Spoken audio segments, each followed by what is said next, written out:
আচ্ছা, হুজুর আর খেজুর উচ্চারণ প্রায় এক হলো, পার্থক্য আছে।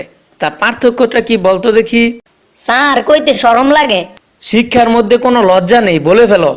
স্যার পার্থক্য হলো খেজুরের একটা বিচি আর হুজুরের দুইটা বিচি।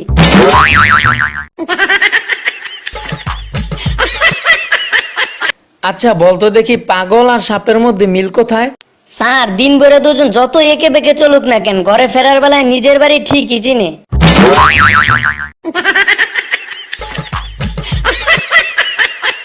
আমি তোকে ভালোবাসি বলেই মাঝে মাঝে মারি। স্যার আমিও আপনাকে খুব ভালোবাসি, কিন্তু ছাত্র বলে ভালোবাসা প্রকাশ করতে পারি না।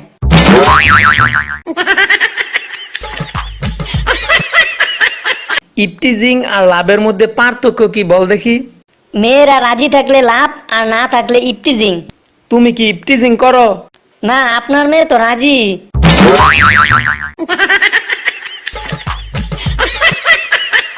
হ্যারে বল্টু, বল দেখি মহাশূন্যে কি করা যায় না? স্যার মহাশূন্যে ফাঁসি দেওয়া যায় না।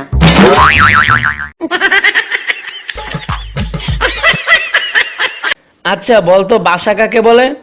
স্যার মনের ভাব প্রকাশ করার মাধ্যমকে ভাষা বলে।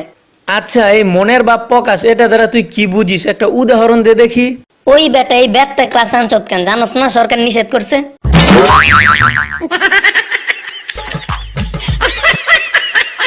আচ্ছা স্যার একটা প্রশ্ন করি। আচ্ছা কর। আচ্ছা স্যার, আই ডোন্ট নো এর অর্থ কি?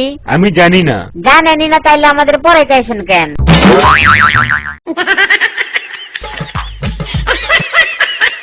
বল্টু, তোরা সবাই শোন, বাইরে যখন তোরা বল খেলবি তখন তোদের বল যেন আমার গাড়িতে না লাগে, ঠিক আছে?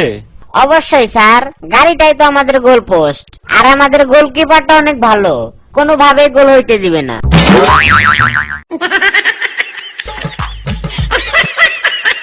স্যার শুভ সন্ধ্যা। সন্ধ্যা মানে?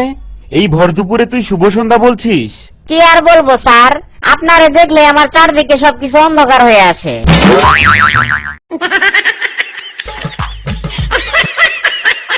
আচ্ছা তোরা সবাই মনোযোগ দিয়ে শোন, পৃথিবী তার নিজ অক্ষের ওপর একবার ঘুরে আসতে 24 ঘন্টা সময় নেয়। আচ্ছা, সেই ছোটবেলা থেকে শুনে আসছি পৃথিবী নিজ অক্ষের উপর একবার ঘুরে আসতে 24 ঘন্টা সময় নেয়, কিন্তু এখনো এত সময় নেয় কেন? পৃথিবীতে তো কত কিছু আপডেট হইতেছে, কিন্তু পৃথিবীটা নিজে একটু আপডেট হইতে পারে না।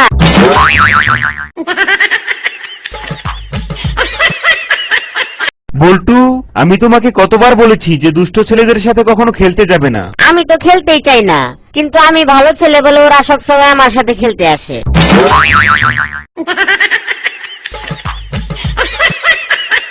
আচ্ছা বল্টু বলতো, খুশি কাকে বলে?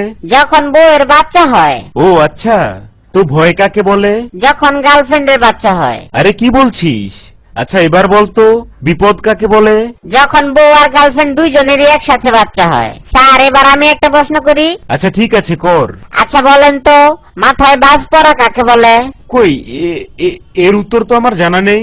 মাথায় বাজ পড়া তাকেই বলে যখন শুনবেন আপনার বউ আর গার্লফ্রেন্ড দুইজনেরই বাচ্চা হয়েছে, কিন্তু কোনোটারই বাবা আপনি না।